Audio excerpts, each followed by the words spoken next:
Morocco, a geographically and climatically contrasting country, has 3,446 kilometers of coasts, open on two seas, the Mediterranean and the Atlantic. Reliefs occupy 15% of the national territory, with mainly the Rif and the Three Atlas, while the desert represents 65% of the kingdom's surface area, with 44,000 hectares of oasis. Finally, forests cover 12% of Morocco. All these spaces shelter one of the richest and the most diversified fauna and flora of the Mediterranean basin. On the human level, the coast welcomes 62% on the urban population and 80% on the industrial activity, while 53% of the tourism capacity is concentrated there. As for mountains, they shelter 35% of the rural population. The kingdom has 9 million hectares of agricultural lands, including 16% irrigated, and about 21 million hectares of country lands. There are many environmental issues generated by the human occupation and climate change that require an evaluation without any concession. Pressures resulting from demography, urbanization, economic development in general, combined with those relating to the climate and natural resources rarefaction, lead to strong deteriorations of the natural environment. Their cost to the state is about 13 billion dirhams per year, which represents about 3.5% of the GDP.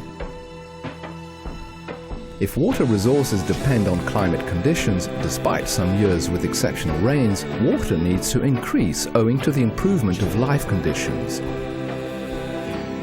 Agricultural, industrial and tourism development.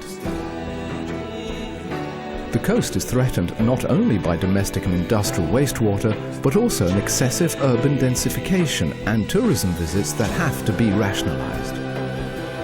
The Moroccan mountains and forests undergo effects relating to the excessive exploitation, overgrazing, erosion and deforestation, while sand dunes and desertification phenomena increase and move to the desert towards the north. Soils themselves are subject to salinity and hydric erosion in addition to chemical contamination via the irrational usage of phytosanitary products. Pollutions linked to the human activity are in constant growth. Air pollution in big cities and industrial zones, water pollution due to non-treated domestic and industrial wastewater thrown in wadis or on the coast, or even via infiltration in soils and pollution due to solid wastes mainly of domestic origin.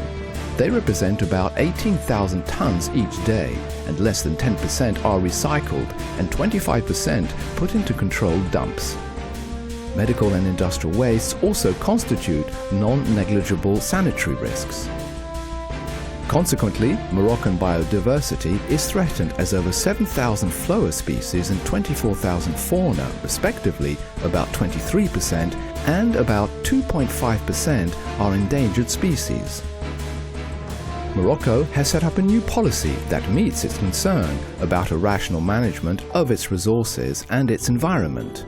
By doing so, Morocco keeps up with the major international strategies and puts them into effect on its territory according to its special nature. On the legal plan, a number of laws and texts have been elaborated, such as the law relating to the environmental protection and development, the law about studies relating to environmental impacts, the law relating to struggle against atmospheric pollution, the law relating to waste management, and their elimination and law projects about the coast and soils protection.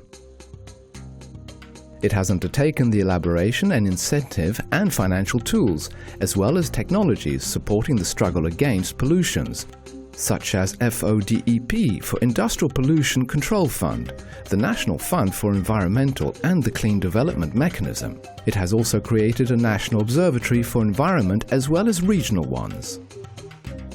It has also elaborated programs relating to proximity environment and the improvement of citizens' life quality, such as the National Programme for Liquid Sanitation, which aims to generalize treatment stations and the reusing of the collected sewage waters, the National Programme for Domestic Waste and Assimilated Substances Management,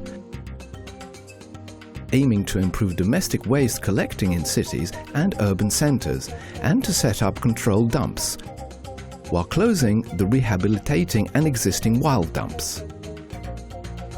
It encourages the improvement of transportation conditions, mainly in urban areas, the generalization of a less pollutant fuel, and the promotion of the more cleanly common transportation, tramway. It sets vehicles' exhaust gas emissions controls and measures air pollution. The reorganization and extension of biodiversity protection structures works in connection with the 10 national parks network that of 164 biological and environmental interest sites, SIBE, throughout the national territory. A program for humid zones preservation is being implemented. It concerns 20 natural lakes and dams, water plans, wadis and rivers opening, lagoons and coastal marshes. So many areas constituting sanctuaries for the fauna, particularly migrating species. A plan of urban and suburban forest and recreational spaces protection is being launched. However, all this protection, realization and management work can be fruitful only via the elaboration of partnerships with the concerned institutions, mainly with Mohammed VI Foundation for the Protection of the Environment, which sets ambitious programs relating to the environment education and the mobilization of the concerned parties in favor of the environment and also with the local communities. The partnership conventions with the regions signed on April 14, 2004 in the presence of His Majesty the King for the implementation of projects integrated in water and environment fields constitute an important step in putting into effect the governmental strategy regarding this matter. Hence, the environmental culture has to be developed starting from awareness raising and public mobilization, and in priority that of the youth and the future generations. All operations are directed to the Moroccan young people. The program of environmental upgrading and rural schools aims to create the framework and the conditions of a better learning, while awareness raising inside the school has to contribute to the change of the daily behaviors vis-à-vis our environment. It is our turn, we adults, to be today up to tomorrow's stakes.